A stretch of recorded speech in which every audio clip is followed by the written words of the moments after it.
আসসালামু আলাইকুম প্রিয় দর্শক, অন্য মঞ্চের আলাপচারিতায় আপনাদের সকলকে আমন্ত্রণ জানাচ্ছি। এই ভিডিও যখন করছি তার বেশ কিছুক্ষণ আগে শেষ হয়েছে রাজ্যের প্রথম বিজেপি সরকারের শপথ গ্রহণের অনুষ্ঠান।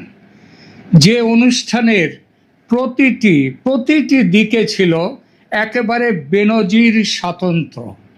বাঙালির সবচেয়ে বড় আইকন রবীন্দ্রনাথের জন্মদিনের শপথ নিচ্ছে পশ্চিমবঙ্গের সরকার, এমনটা আগে কখনো হয়নি।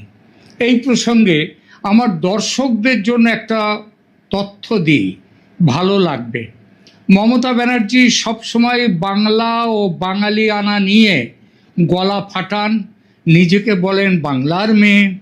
বিজেপিকে উত্তর ভারতের অবাঙালিদের দল বলে রীতিমতো গালমন্দ করেন, কিন্তু প্রতিবারই তার শপথ নেয়ার দিনের ধারে কাছে 25শে বৈশাখ থাকলেও সেই স্মরণীয় দিনটিতে শপথ নিয়ে রবি ঠাকুরকে সম্মান জানাবার কথা মনে পড়ে না। মমতার কোনোদিন মনে পড়েনি। 11তে নয়, 16তে নয়, এমনকি 21এও নয়। 2021-এর কথা বলি, 25শে বৈশাখ সেবার পড়েছিল মে মাসের 9 তারিখে। আজকে যেমন মমতা মন্ত্রিসভা শপথ নেয় 5ই মে। বাঙালি বলে গলা ফাটানো মমতা ব্যানার্জি মহুয়া মৈত্রদের মাথায় পর্যন্ত আসেনি এই রবীন্দ্র জন্ম জয়ন্তীর দিনটিতে শপথ নেয়ার কথা। কিন্তু বিজেপি বেছে নিল এই দিনটিকে। শুধু কি এই একটা বিষয়ের স্বাতন্ত্র? না, পুরো মঞ্চ আজ বাঙালির কৃষ্টি, সংস্কৃতি আর ঐতিহ্যে ভরে ছিল। এছাড়া আজ সমস্ত বিজেপি বিধায়কদের পোশাক, পুরুষের ক্ষেত্রে ধুতি পাঞ্জাবি, মহিলাদের শাড়ি, একেবারে বাঙালি ঘরানায়। এর আগের এই প্রথম ভারতের প্রধানমন্ত্রী, স্বরাষ্ট্রমন্ত্রী, প্রতিরক্ষামন্ত্রী সমেত 20টি রাজ্যের মুখ্যমন্ত্রী এবং বেশ কয়েকটি রাজ্যের উপমুখ্যমন্ত্রীরাও সঙ্গে ছিলেন। তাদের উপস্থিতিতে বঙ্গমন্ত্রিসভার এই শপথ গ্রহণ কোনোদিন হয়নি, ভাবাও যায়নি কখনো আগে। এক অনন্য শপথ গ্রহণ অনুষ্ঠান। এবার আসি আজকের বিষয়ের আলোচনায়। শুভেন্দু আজ মাথায় যে মুকুটটি পরলেন সেটা কিন্তু পশ্চিমবঙ্গের বর্তমান পরিস্থিতিতে সেটা কিন্তু ফুলের মুকুট নয়, সেটা নিশ্চিতভাবে কাঁটার মুকুট। এই কাঁটার মুকুটকে ফুলের মুকুটে রূপান্তরিত করা শুভেন্দুর কাছে খুব বড় চ্যালেঞ্জ, কিন্তু তাকে পারতেই হবে এবং তিনি পারবেন, আমাদেরও বিশ্বাস। কেন কাঁটার মুকুট, আর সেই কাঁটার মুকুটের কাঁটাগুলো কি, সেই নিয়ে দু চার কথা। কতটা চ্যালেঞ্জ সেই সব কাঁটাগুলো তুলতে বিজেপি সরকারের ওপর পড়বে, এই নিয়ে প্রতিবেদন। দয়া করে শেষ পর্যন্ত সঙ্গে থাকুন, আপনার মতামত দিন এবং সাবস্ক্রাইব করুন আমার চ্যানেল ক্যালকাটা ডায়ালগস। প্রথমেই বলতে হয়, আজ পশ্চিমবঙ্গ এক ঐতিহাসিক সন্ধিক্ষণে দাঁড়িয়ে। নতুন সরকার শুধু ক্ষমতায় আসছে না, তাকে একটি ক্লান্ত, দুর্নীতিতে আপাদমস্তক ডুবে থাকা, অবিশ্বাসে ভরা এবং নুয়ে পড়া দলদাস প্রশাসনিক কাঠামোকে আবার নিজের পায়ে শক্ত করে দাঁড় করাতে হবে। খালি হয়ে যাওয়া রাজকোষ সামলাতে হবে। আপনারা তো অনেকেই জানেন না যে এবার এই যে ভোট হয়ে গেল, এই ভোটে যারা প্রিজাইডিং অফিসার, যারা পোলিং পার্সোনেল হয়ে এসেছিল, তাদের টাকা পেমেন্ট করা যায়নি এখনো, রাজকোষের টাকার অভাবে। শিল্পের শ্মশানে এই বাংলায় প্রাণ আনতে হবে, মানুষের হাতে কাজ দিতে হবে। পাহাড় প্রমাণ প্রত্যাশা। শুভেন্দু অধিকারীর সরকারের সামনে সবচেয়ে বড় চ্যালেঞ্জ হবে রাষ্ট্রকে আবার রাষ্ট্রের মতো চালানো। কারণ মানুষ সরকার বদল চায়, শুধু মুখ বদলের জন্য নয়। মানুষ চায় থানায় ন্যায্যতা আসুক, বিচার আসুক, ব্লকে স্বচ্ছতা আসুক, রাস্তায় নিরাপত্তা আসুক, প্রশাসনের নিরপেক্ষতা আসুক, আমাদের মেয়েরা তারা যেন তাদের নিরাপত্তা থাকে। আগেই বলেছি, পাহাড় প্রমাণ প্রত্যাশা মানুষের, তবু তার মধ্যে সরকারের সামনে কিছু প্রত্যাশার অগ্রাধিকার থাকে। কোন কাজগুলো জরুরি ভিত্তিতে করতে হবে সেই অগ্রাধিকার, এক এক করে আসা যাক সেই বিষয়গুলোতে। প্রথম অগ্রাধিকার, নতুন সরকারের 1 নম্বর কাজ হওয়া উচিত আইন শৃঙ্খলা পুনর্গঠন। ভোট পরবর্তী প্রতিশোধের রাজনীতি শুরু করে দিয়েছে তৃণমূল কংগ্রেস। দখলদারি, আবার রং বদল করে সন্ত্রাস চালিয়ে যাওয়া, রাজনৈতিক পতাকা বদলে একই দুষ্কৃতী চক্রের সক্রিয়তা, এসব ভাঙতে না পারলে সরকার শুরুর দিন থেকেই দুর্বলতার বার্তা চলে যাবে মানুষের কাছে। এখানে শুধু পুলিশ বাড়ালেই হবে না, দরকার জেলাভিত্তিক শান্তি ও নিরাপত্তা গ্রিড। কোন এলাকায় কারা বারবার গন্ডগোল পাকায়, কারা রাজনৈতিক ছত্রছায়ায় চাঁদাবাজি করে, কারা দাঙ্গার গুজব ছড়ায়, কারা সোশ্যাল মিডিয়ায় উস্কানি দেয়, এই সব কিছুর ওপর দ্রুত গোয়েন্দা নজরদারি বসাতে হবে। প্রথম 30 দিনের মধ্যে প্রতিটি জেলায় বিশেষ আইন শৃঙ্খলা পর্যালোচনা বৈঠক হওয়া উচিত।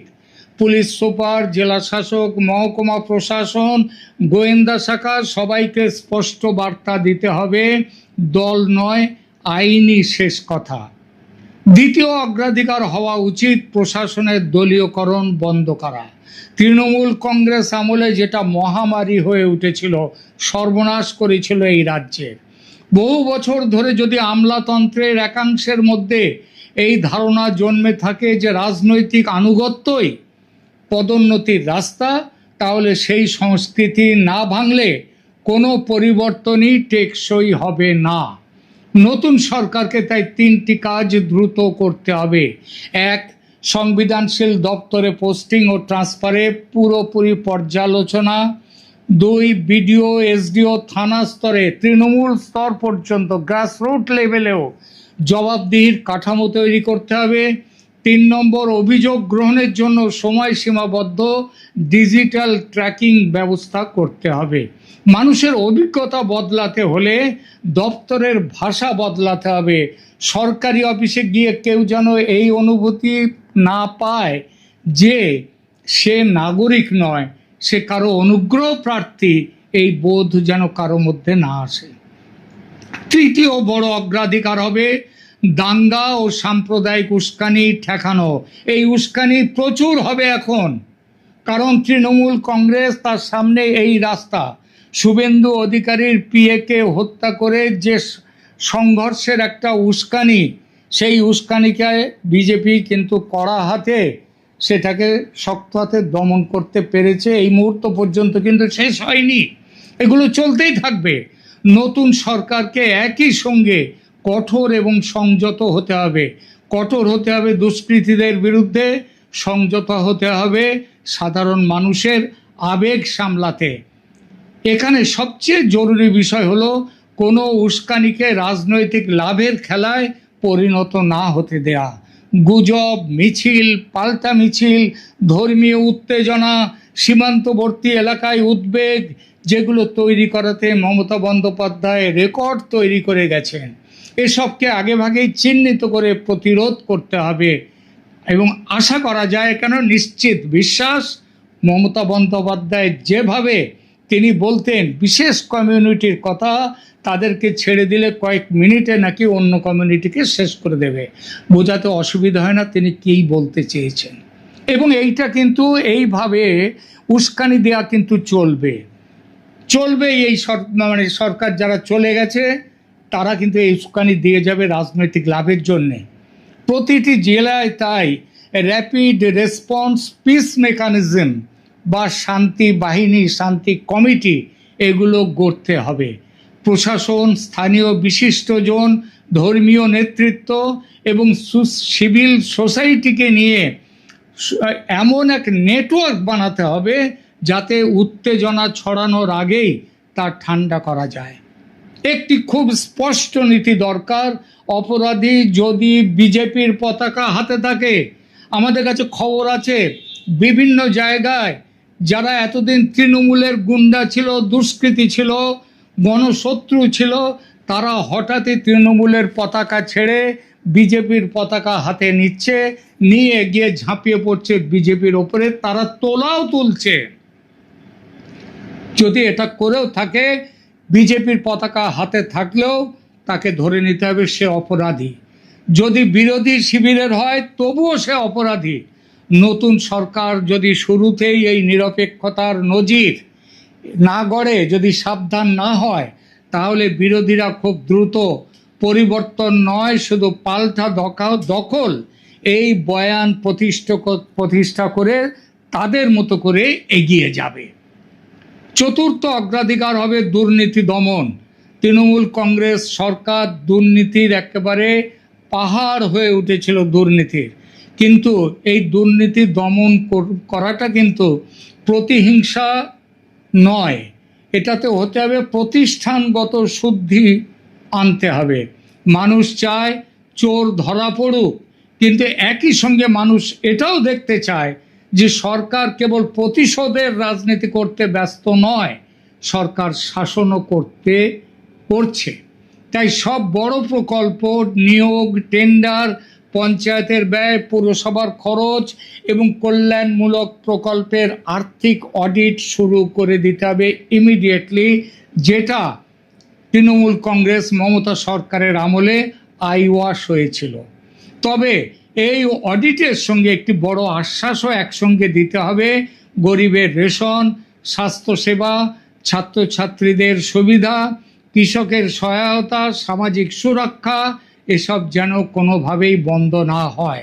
অন্নপূর্ণা যোজনা আসুক, কিন্তু সেটা আসতে সময় লাগতেই পারে, 2-1 মাস তো বটেই, ততক্ষণে যেন লক্ষ্মীর ভাণ্ডার বন্ধ না হয়। তাহলে কিন্তু মানুষের কাছে এই দল সম্পর্কে, বিজেপি সম্পর্কে ভুল বার্তা যেতে পারে এবং যাবে যদি এটা না করা হয়। এই জায়গাটাই খুব গুরুত্বপূর্ণ। নতুন সরকার যদি দুর্নীতির বিরুদ্ধে কঠোর হয়, কিন্তু সাধারণ মানুষের জীবনে অনিশ্চয়তা যদি বেড়ে যায়, তাহলে জনমত খুব দ্রুত বদলে যেতে পারে।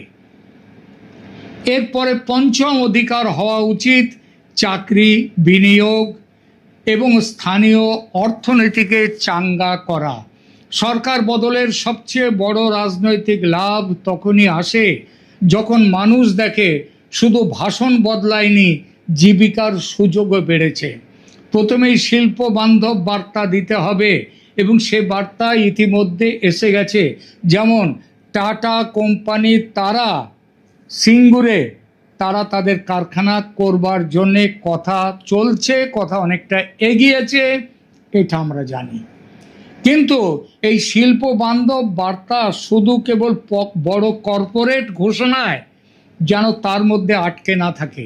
মমতা ব্যানার্জি বা বামফ্রন্ট আমলের মতো জ্যোতি বসুও শিল্প ধরতে যেতেন বিদেশে, সোমনাথ চ্যাটার্জিও যেতেন, আর মমতা ব্যানার্জি তো একেবারে দলবল নিয়ে বিশাল চার্টার্ড বিমান নিয়ে চলে যেতেন বিদেশে শিল্প ধরতে, এখানে সেখানে, এবং তারা ফিরে এসে সেই বাম আমল থেকে এই আমল, মানে মমতা বন্দ্যোপাধ্যায়ের আমল, সেই সব আমলে ঘোষণাই সার ছিল, বাস্তবে শূন্য।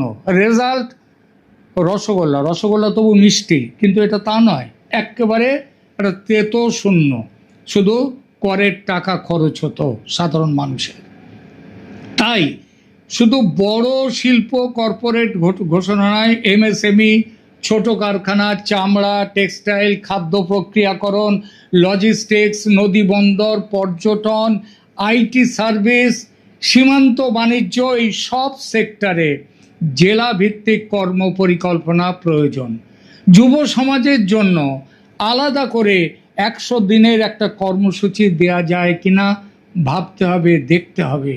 নিয়োগ ক্যালেন্ডার করতে হবে, তাতে যেন স্বচ্ছতা থাকে। সেখানে শূন্য পদের তালিকা, পরীক্ষার সময়সূচি, ফল প্রকাশের সময়সীমা, এসব প্রকাশ্যে আনতে হবে। তা না আনলে যেভাবে পশ্চিমবঙ্গ এখন দাঁড়িয়ে আছে, মানুষের মধ্যে হতাশা বাড়বে। আরেকটি গুরুত্বপূর্ণ অগ্রাধিকার হবে সীমান্তবর্তী এলাকার নিরাপত্তা ও সামাজিক স্থিতি।